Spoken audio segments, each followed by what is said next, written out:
All right, so we're gonna get the archetype energy of somebody in your life you're connected to somebody you're connected to, and I already pulled it, so we're gonna start over because I had to shut the blind and the whole. It took me 2 minutes just to get here. So all right, so we got the archetype energy of your person is the prayer. This is interesting, isn't it? Let's read it, and then we'll get the energy of you and how you guys are connecting with, I don't know. So let's just see. The prayer. 65, number 65. This person is in prayer archetype energy. They must be spiritual as, I'm sorry, I just looked. They must be spiritual AF. Maybe we'll get one of those too. It's number 65. The prayer. Your person, or somebody you're connected to strongly right now, is in the prayer archetype energy. The worship, the reverence, the homage. The homage. Homage. Oh, the homage. Okay. What is prayer? When are we in a state of prayer, and when are we not? That's a great question, because I feel like I am on a constant continuum of my thoughts have become a prayer in itself. But anyways, I know there's a little more distinction between prayer and random thoughts. Anyways, to whom or what do we pray? Archetypally,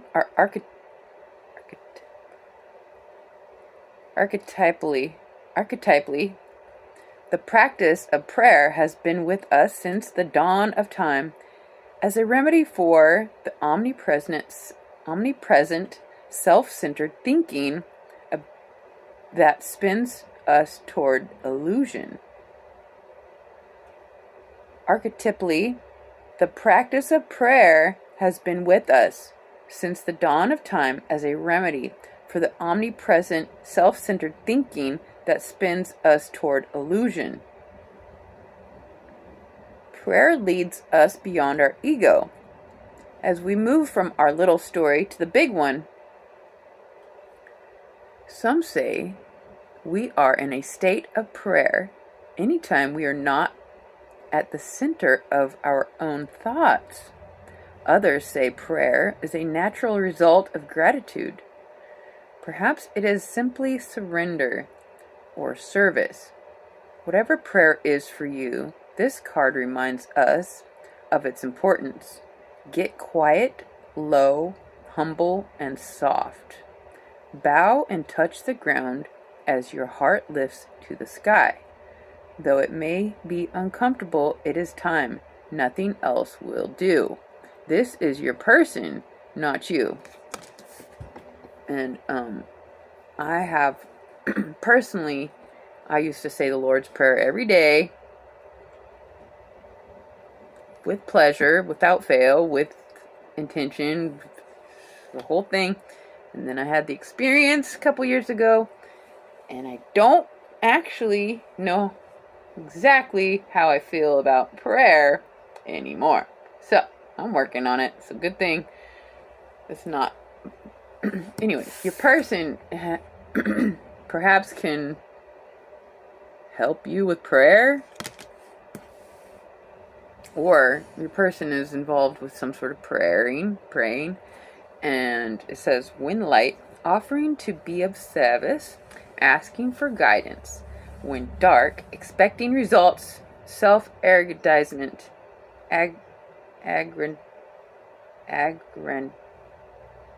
self-aggrandizement. Go deeper, ask to be of service. Okay, so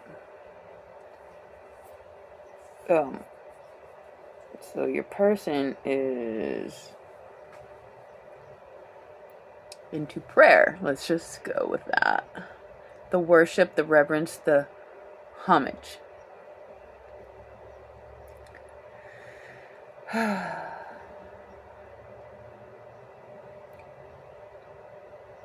I guess once we can get past ourself, it says, some say we are in a state of prayer anytime we are not at the center of our own thoughts. So when we can get past ourself, then we can tap into the connection that it's like we're already connected, but like to communicate with this connection. Somebody here, your person is in an act of communicating with the connection that they have or something. Okay, so you, my beautiful babes, let's get one for you.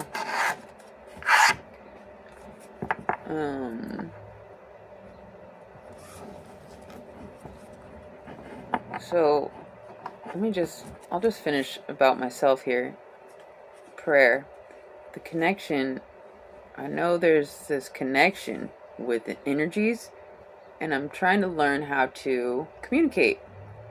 But first I have to identify that energy and make sure we're on the same page with the same intention, so the communication is not like,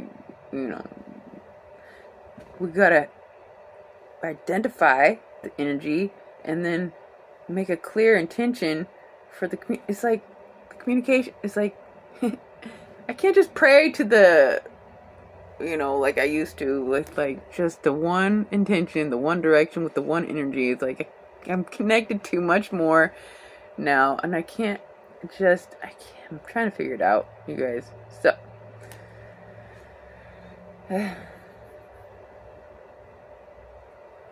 and it's like we have to kind of figure it out on our own. We can't just be told, well, you should pray like this because I said so. It's like, it's gotta make sense. We've got to connect with the ones that we're communicating with, and then practice communication, not just, okay, because somebody says do it like this. It's like, no, I can't just do it like that.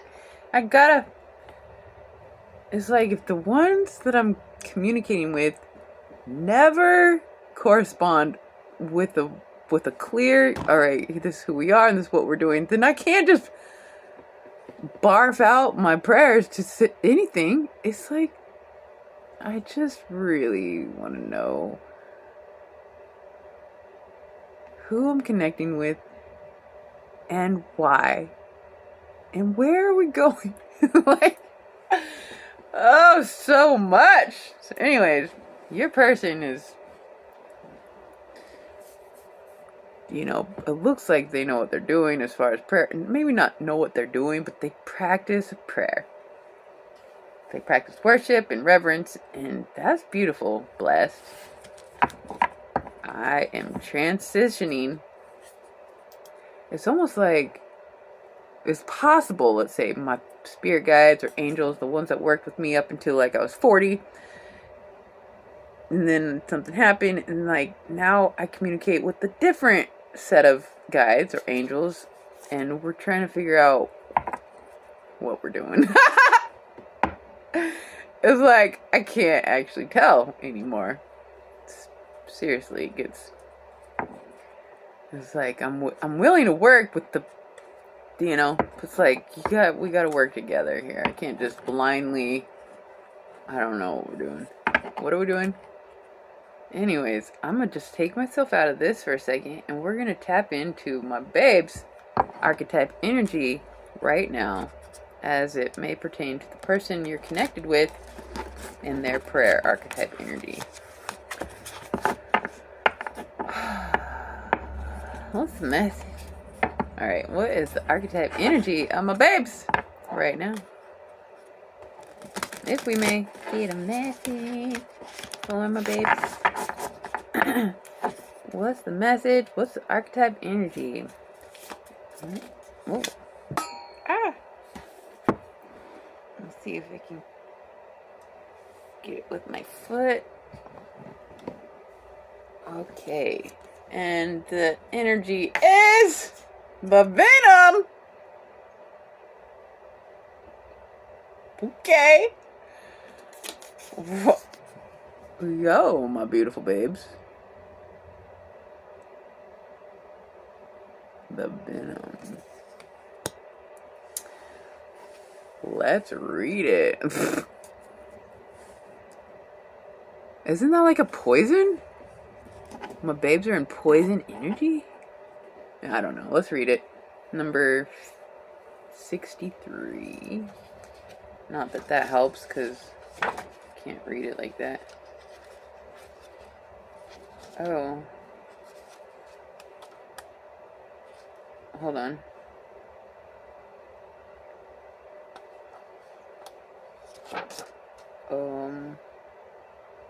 Okay. Here it is. The venom. The poison. The curse. The toxin. Well, let's get it out of us. Something is not... My babes. Much to our dismay, the venom is always lurking in the shadows, in one form or another. Its toxic presence may be found in our relationships, thoughts, speech, or environment. Thankfully, the cycle of purification and detoxification comes so naturally that it is built into our every exhale. We breathe out carbon dioxide, and the plants return to us as oxygen. Archetypal venom is rarely remedied as easily. However, it can come in potent forms and quantities that are deeply damaging to us and to the world. When the venom card appears, there is a harmful substance in our psychic realm that must be identified. Perhaps your words have a sting of poison about them. Perhaps a relationship is slowly draining your reserves. Acknowledgement is the first step. Change is the second. The remedy will reveal itself in time. With it, forgiveness.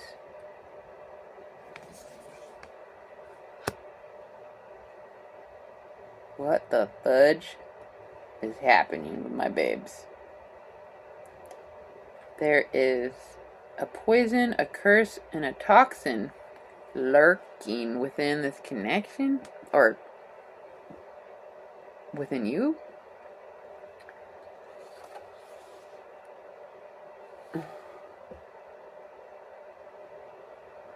It says, regardless, much to our dismay, the venom is always lurking in the shadows in one form or another. Okay, so it's not like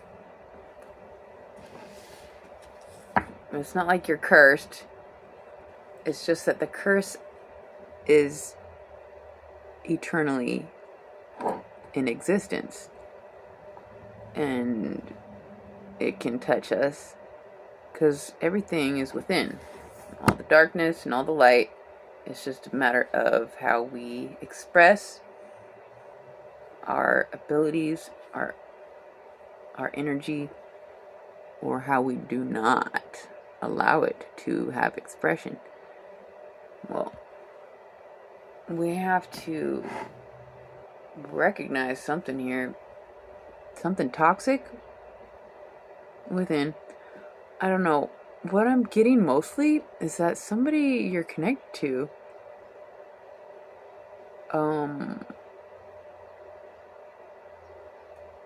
knows a thing or two, and they want to help you. It's like, I thought my babes were the all-knowing, but my babes, yeah, it's like, we know what we know, and then we allow others. It's like,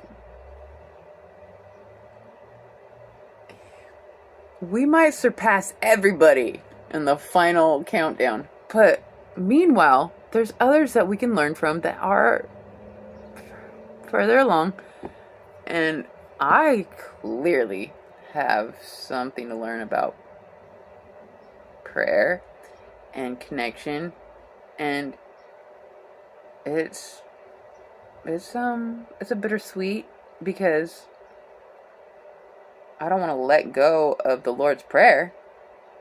you fucking kidding me? But at the same time, what's happened to me, it puts me in a situation where I have to reassess the connections that are invisible. Like, it's not just the father energy. There's a bunch of energies out there that are affecting me, us, you. And somebody, it looks like somebody's been,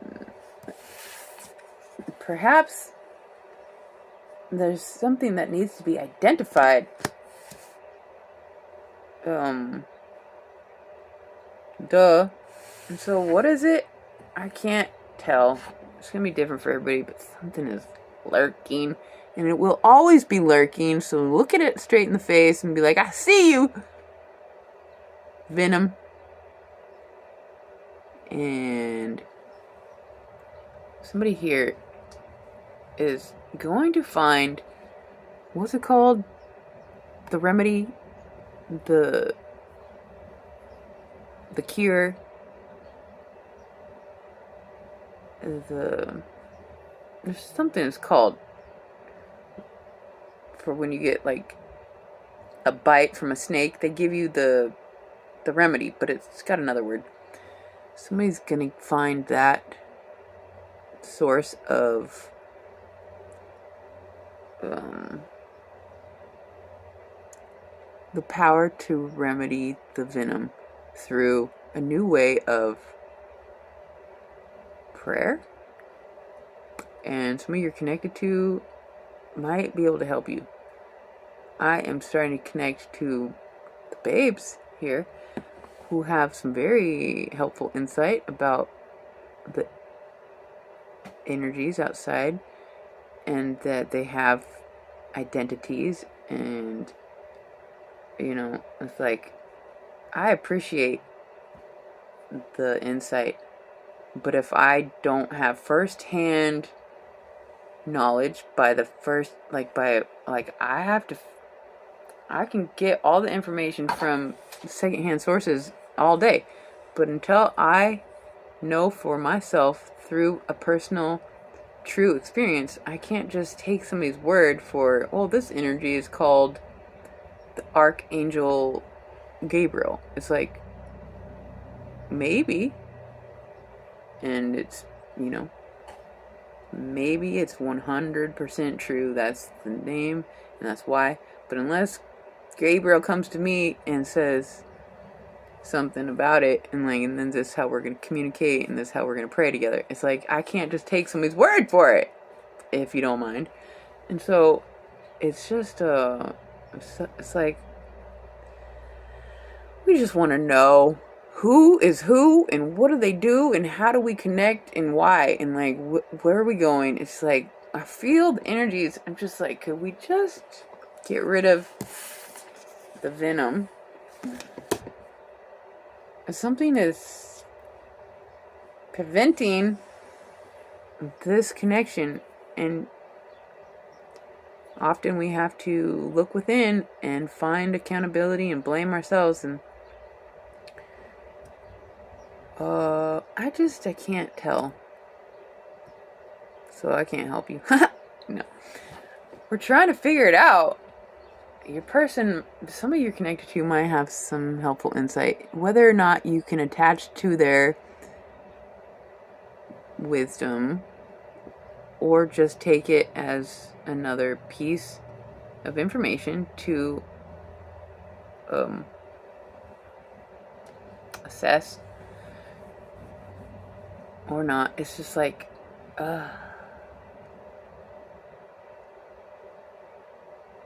it's like, if I were God, I would want it to be obvious. This is what we do. But it's like, it's so difficult. And plus, when you're told what to do, I'm God and this is how things work, it's like you resist. And so God knows that, and so he doesn't push the whole thing on you. And it's a forever mystery unfolding with the understanding that you can fail and fumble and get lost, but that you will find your way back through if your intentions are true, and seek and you shall find energy, it's like God allows you to get bit and forget, how to pray or whatever. And it's fine. We'll figure it out. If you don't give up, you cannot fail. And so I just can't wait to identify the ones that we're communicating with on the other side, and with a reason. It's like, why? What are we even communicating here? And then I don't know. Who knows what we're gonna do and why? We just want the venom to not affect us, and to have a connection with substance and purpose and understanding. So I'll just leave it right there. Let's just get one more, though. But let's just get one more. Your person has a way of connecting, and they might have something to help you. Some tools to help you, my beautiful babes. Embrace your alone time. Learn to love your own company instead of expecting somebody else to make you happy.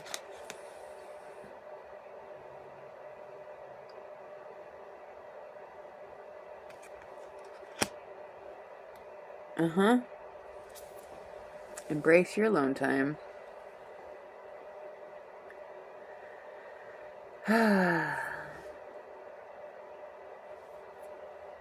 When you are able to entertain yourself and no longer look outside yourself for, it's like we still need to be open. Somebody here is good alone, but it looks like we still need to be open to the fact that there are some sources through people that will allow you to understand things you think you know, but you don't. Or you think you know, but there's more.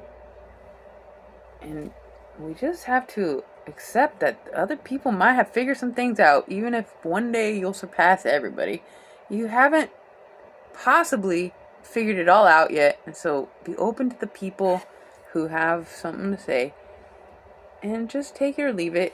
I don't know. Embrace your alone time. Don't look to others to make you happy, but at the same time, be open to connections.